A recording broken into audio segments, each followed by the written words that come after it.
If you've been to Six Flags Great Adventure in Jackson Township, New Jersey since 2008, you've likely seen the Dark Knight roller coaster.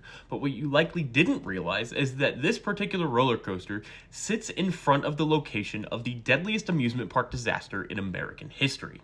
You probably didn't realize that because there is no memorial, there is no signage, there is no recognition that this is the site of that particular disaster. Back on May 11th, 1984, the Haunted Castle Haunted House in the Great Adventure Park in Jackson Township, New Jersey, caught on fire when a teenager who was walking through a strobe room with a strobe light that had burnt out bumped into a polyurethane foam with his lighter out, which then ignited.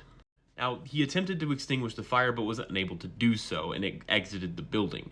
Unfortunately, there were no smoke detectors, there were no sprinklers, there was no general alarm system inside this structure. And on top of all of that, the structure had never been inspected by the local fire department because, and this is a direct quote, it was on wheels. You see, the actual structure itself was 17 semi-trailers smashed together into making two separate mazes. The fire happened in one maze, and because they decided that it was a temporary structure, despite the fact that it had been there since 1979, they stated that it didn't need to be inspected and did not need any fire safety features.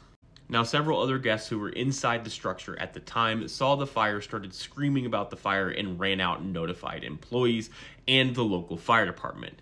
But unfortunately, 8 teenagers who were somewhere in this general vicinity were overcome by the smoke and died in this fire. However, they would not be recognized as victims of the fire until several hours after it had been extinguished because the fire department thought they were mannequins for scaring the guests because their bodies were so badly burned. If you would like to hear the rest of the story and the full background and everything that happened during it, you can listen to my newest episode about this particular fire on my podcast, Disastrous History, found anywhere you can get podcast episodes. I've been told it's pretty good, so go give it a listen.